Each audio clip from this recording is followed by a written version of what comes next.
Going into game number 4 now, ladies and gentlemen. Once more, match point for the defending champions. The Kingdom on the up and up. Now we're going to see finally who's on the play, who's going to have that 2-pick swing. Liquid ID on blue.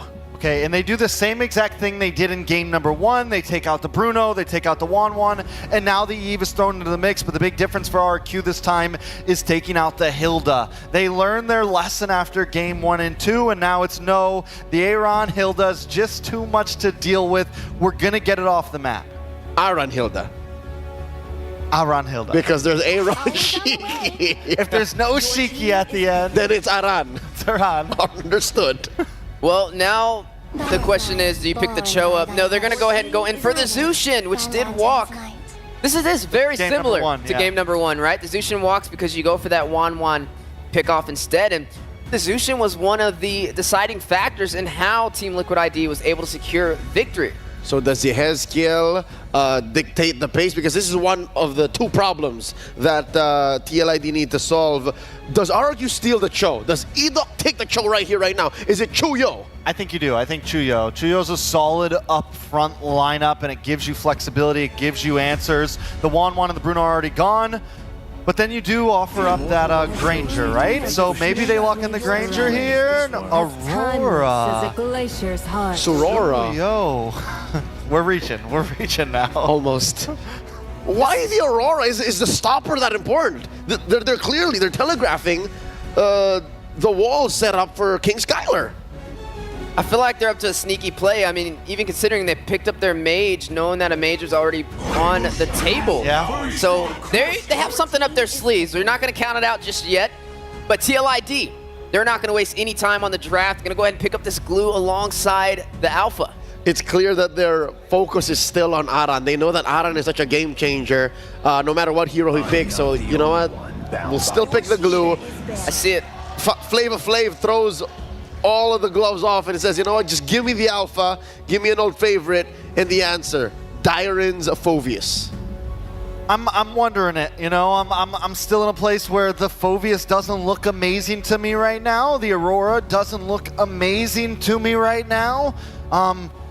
But depending on how they wrap things up, there are still plenty of possibilities. They do have first pick when it snaps back.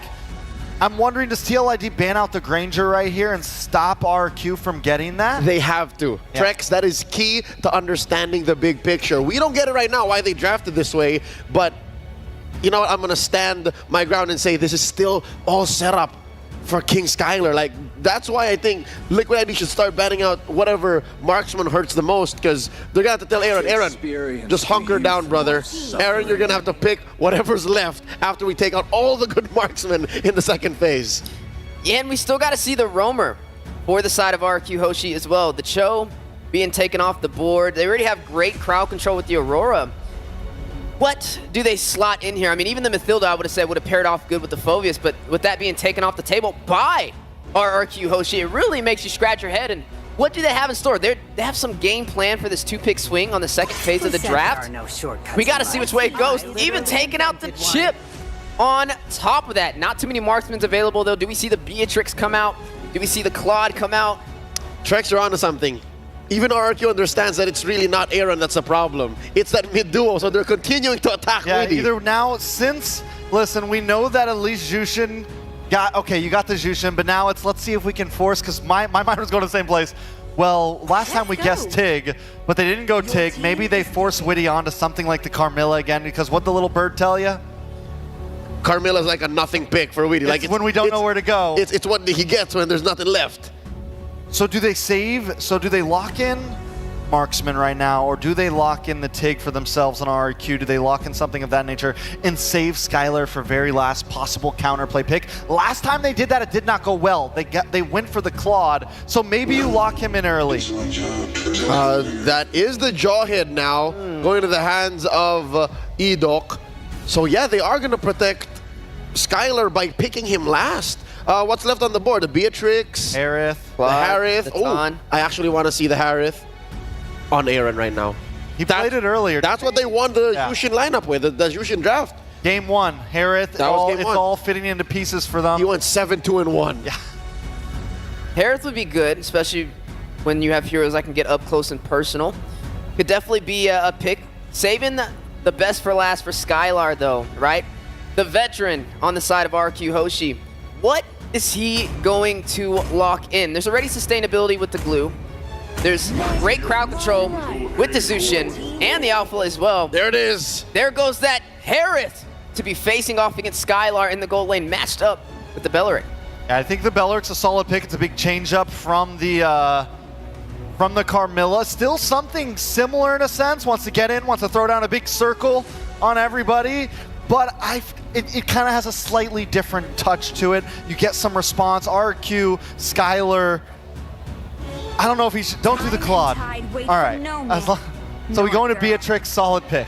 Well, this is different though from RRQ Hoshi, right? They're forcing TLID to really think through this draft, right? Even us scratching our heads when we see the Suyo and the Aurora picked up first. We're like, where are they gonna go? They could have got something more prio. Let's see if this will unfold RRQ's way, or will TLID end the series right here? Let's go over to Ingan and Naisu. Still a match point here for TLID. RRQ Hoshi, after a great previous game, can they do it again? Replicate what they brought? Looking at the lineups here, it's looking pretty good, looking solid, but I like what TLID brought this time around. How about you, Ingan? Yeah, I mean, I was looking at the draft. No one actually went for the Cho, so TLID didn't go for the bait out because I know RRQ wanted to really bait out a Witty. Yep. Yeah, Witty. Witty. To go for the Cho, and now they go with the Belleric. And just like what the panel said, the Jushin paired up with the Harith is what won them game number 1. So let's see if it's going to be the same result for this game. Again, RRQ Hoshi has to win the game to get to game 5. Welcome. Both teams still fighting for that top 4 spot to join the other teams waiting in the wins. And which team will go down to the lower bracket to maybe claw their way back up? Team Liquid ID. With this lineup that we're seeing here, I find it interesting that, yeah, the Belleric coming out to play once again, but there's so much that they can utilize here if they want to go and scrap it out or fight it out. Because of the Belleric plus the Harith and then the Jushin, there's so much there that you can just lock down one area and win a fight. Not to mention the Spear of Alpha. So this time for RRQ Hoshi, utilizing the pickoff lineup that they brought, could work in their favor. You know, Edok, concussive blast, but most of the thing, every time I see the Jawhead, man, I do think, you know, it's a great hero to have, but it can also just, you're sometimes playing against yourself. When you lock in with that unstoppable force, you might put yourself in a position where, oh, you're cut off from your team, and then you just kind of get punished for that. We saw that a lot of times, especially a lot of when times. It's up against the Fanny. Yeah. It's the unstoppable force in its name. It's not going to stop. And at the same time, you expect RRQ Hoshi to be as aggressive as possible in the early game because, again, you don't want to be on the receiving end if you have a Jawhead on your lineup. It's interesting, too, just because of, again, there's no Revitalize, you know, this time around for RRQ Hoshi. So another factor that they have to worry about because of the extended team fights that could break out, or the way that Team Liquid ID approaches those fights, knowing that they might have a little bit of more sustainability here. Witty, though, look at the damage on him. It's going to be fine. Should heal back up with this. Turtle's coming up, though. So a couple of the level 4s is not available just yet, especially for the roams. Edok and Witty, but it will get started up by TLID. Fabian holding the turtle there. Meanwhile, Susujin working on the purple buff. Will get here in time, though. Okay. How's the fight? We're going to see if Edok goes in with the flicker. Goes after Fabian with the zone. Now RRQ Hoshi, they will get the first turtle in exchange for Dyren. Okay, are they? Oh, they're still going. Yehezkiel. Okay, Crimson Beacon in. Trying to go for Susujin. Susujin dashes out. Now RRQ Hoshi, they got the turtle, but TLID answers right back with a kill. They answer back. So trading from across the board here, but still, again, nothing too crazy, nothing too much of a lead. Of course, this matchup in the gold lane is going to be interesting. You know, Skylar getting that Beatrix locked in. There's the jump in, toss up. Oh, the lockdown as Yehezkiel's taken out. Alley-oops away to Rins. Now Yehezkiel not starting out strong here as they're forcing Aaron, Shiki, and Witty to rotate because they know they have to protect the purple buff for Fabian. Now RRQ Hoshi, again with the Jawhead pick, it's working wonders for them because so far they already have two great ejector plays. One that zoned out Fabian, and now one that pick up a kill onto Yehezkiel. Fabian will get his purple buff, but the team had to help secure that up. Skylar first item, a Malefic Gun, getting a little extra gold too. So we'll see. Like I said, he needs that range. You know, playing against the Harith in that gold lane, he's going to have to deal with it. Fabian jumping in. Okay, Spear of Alpha. Trying to work on Edok. Unstoppable Force and Ejector. They're trying to work on Fabian. Here comes Arando, and Edok will fall down. A little bit too over-aggressive play from RRQ Hoshi. He's going to get punished by TLID. Yeah, that's tough to toss up an Alpha, you know, with Fabian here. And that's the thing I was talking about. You know, when you have this Jawhead, you have to choose your targets safely, you know, and correctly. But earlier on, he made the right play. This time around, gets punished, and now they find themselves with a minor lead for RRQ Hoshi, leading into the next objective coming up here soon. This is the one that obviously will break out, especially now that you have Witty looking to set up with the Wrath of the Dryad, and they can play into setup potential. I'm not sure if RNG will actually join this fight, but it does look that Skylar might join this one. Kind of waiting there to see if he gets the call. Turtle's up. Susujin will go ahead, lock in that shot. Hezkiel takes a little bit of damage, but they go and get in position. Skylar will stay top side for now. And Rins picks up the glowing wand, first item priority here. They're going to test each other out, kind of posting up around this turtle, and right now Fabian's going to hold it.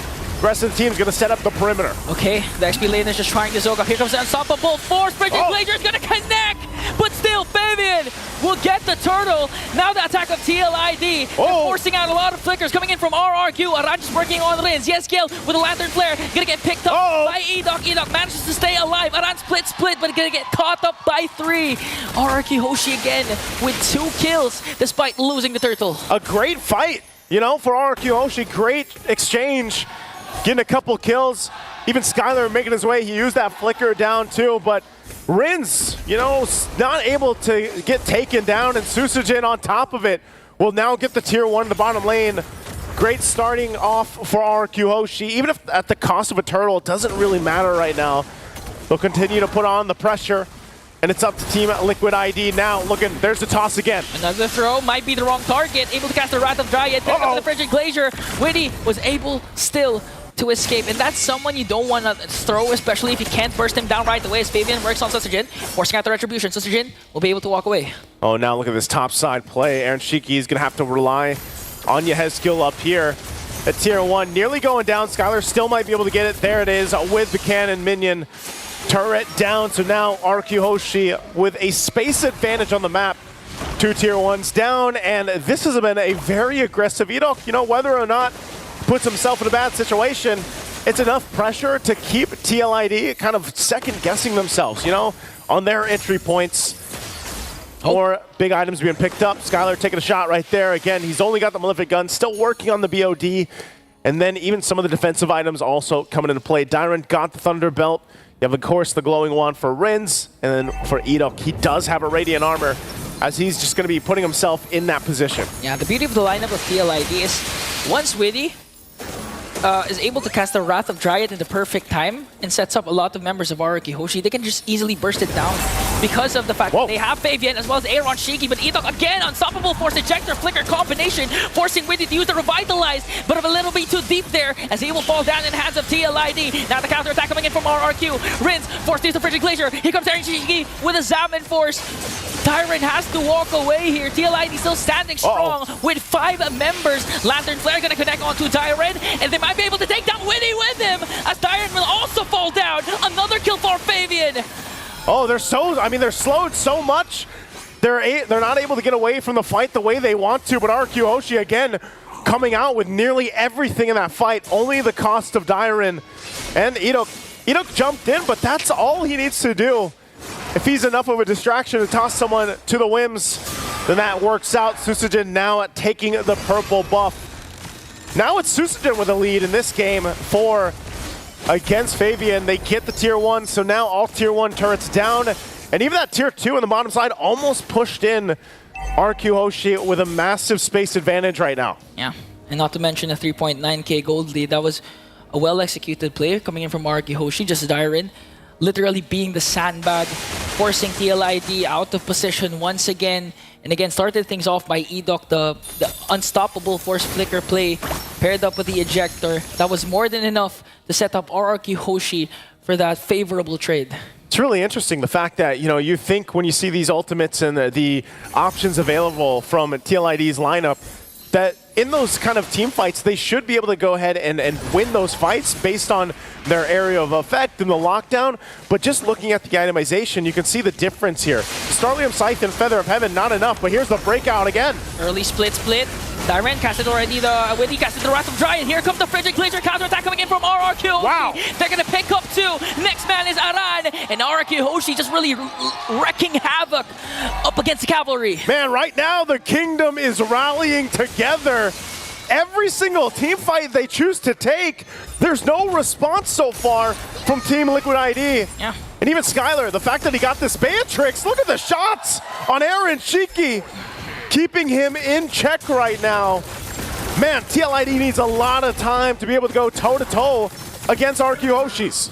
And it's also the same story once again, just Diren being the sacrificial lamb for RRQ Hoshi to make sure TLID doesn't get the necessarily space that they want up against a team like RRQ Hoshi as they make quick work of this Lord once again, extending their lead to 6.5k, giving a hard time for TLID, and you would assume that they would actually have an easier time in terms of the early game because again they picked up Aaron Shiki with the Hadith, they also have Fabian with the Alpha that has true damage. So right now, what can you do? Because so far, even if Widdy manages to catch the cast the Wrath of Dryad, there's always a response from Rince with the Frigid Glacier forcing TLID to retreat.